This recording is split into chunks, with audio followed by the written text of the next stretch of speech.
तो बच्चों ध्यान दीजिएगा, अगला आपका प्रश्न है यंग के प्रयोग से संबंधित। यंग के प्रयोग से संबंधित नेक्स्ट क्वेश्चन है आपका। यंग के प्रयोग में कला संबद्ध स्रोत एक दूसरे से 0.90 मिलीमीटर की दूरी पर रखे हैं तथा फ्रिंजें 1 मीटर की दूरी पर प्राप्त होती है। जो फ्रिंजें हैं पर्दे पर वो 1 मीटर की दूरी पर प्राप्त होती है। यदि द्वितीयक अदीप्त फ्रिंज की केंद्रीय फ्रिंज से दूरी 1 मिलीमीटर है व पर्दे तक की दूरी 1 मीटर है तो एक वर्णी प्रकाश स्रोत की तरंग दैर्घ्य ज्ञात करना है। एक वर्णी प्रकाश स्रोत की तरंग दैर्घ्य ज्ञात करना है। तो बच्चों प्रश्न आपका दिया गया है, ध्यान से देखेंगे। यह आने वाली बोर्ड परीक्षा में आपका एनसीईआरटी पैटर्न के अकॉर्डिंग आपको प्रश्न दिया गया है।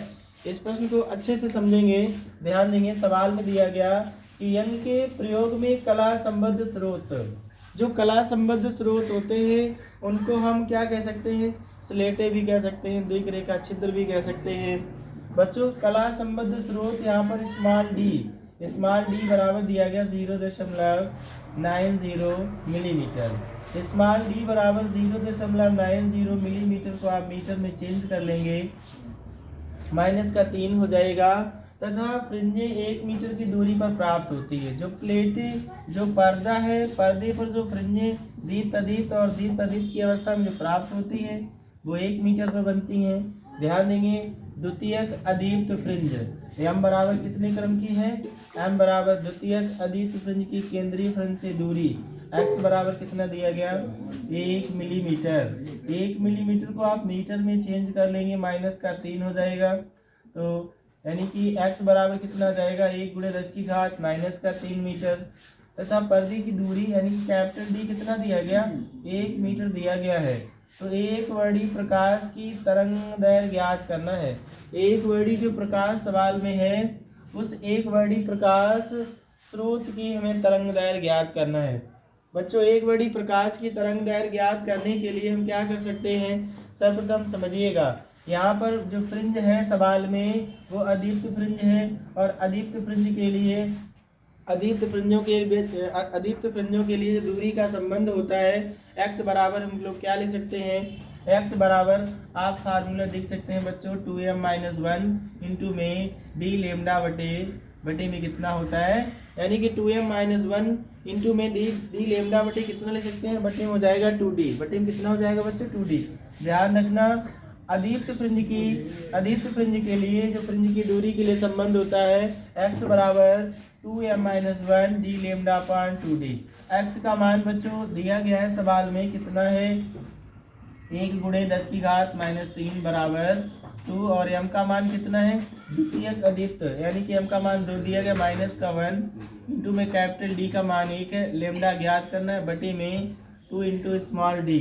स्मॉल d कितना दिया गया? 0.90 इंटू 10⁻³ इसको आप सॉल्व करेंगे।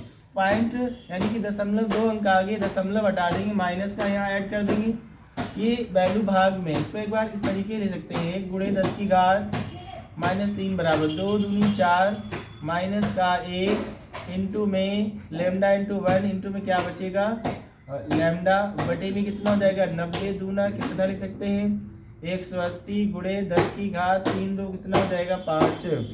ये वैल्यू भाग में है, इसको गुणे में लाइएगा तो 180 एकन 180 बन जाएगा और गुणे में 10⁻, यहाँ पर माइनस का 5 है, इधर आके गुणे में हो जाएगा 10⁻⁻5 गुणे 10⁻³ बराबर यहाँ बचेगा 3 इंटू लेमडा। 3 का भाग लगा दीजिएगा, लेमडा बराबर लिख सकते हैं आप 180 गुणे 10⁻5 3 कितना हो जाएगा? पावर में 8 और बटी का आ जाएगा 3 से डिवाइड कर दीजिएगा, 3 × 18 लेमडा बराबर आप लिख सकते हैं 60 × 10⁻⁻8 मीटर। कितना हो जाएगा? 60 × 10⁻⁻8 मीटर हो जाएगा।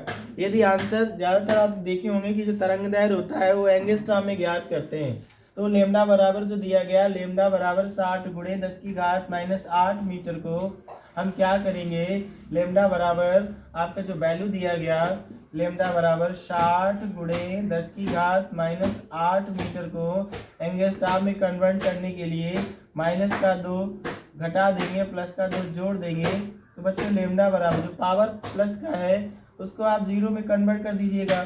2 पावर हटाएंगे, प्लस यहाँ पर 2 जीरो लग जाएगा, और गुणे में 6 2 कितना हो जाएगा, 10 2 कितना हो जाए, 8 2 कितना हो जाएगा बच्चों, 8 2 कितना होता है 10। तो यहाँ पर आप लिख सकते हैं, यानी कि लेमडा बराबर आपका आंसर हो जाएगा 6000, और 10 की घात -10 मीटर की जगह ले सकते हैं एंगस्ट्रॉम। इस तरीके से यंग के प्रयोग के अंतर्गत जो तरंग दैर्घ्य के संबंधित सवाल हैं उसमें हम तरंग दैर्घ्य लेमडा का मान आप ज्ञात कर सकते हैं। लेमडा का जो मान आया 6000 एंगस्ट्रॉम, इस तरीके से लेमडा का मान ज्ञात कर लेंगे। बच्चों यंग के व्यतिकरण प्रयोग से संबंधित जो फ्रिंजों के बीच की दूरी होती है अद्वितीय फ्रिंज के लिए, इसका ही फार्मूला अच्छी तरीके से याद रखिएगा। इससे संबंधित आप प्रश्नों को बड़ा अच्छे तरीके से कर सकते हैं। मेहनत करिएगा। Best of luck everybody.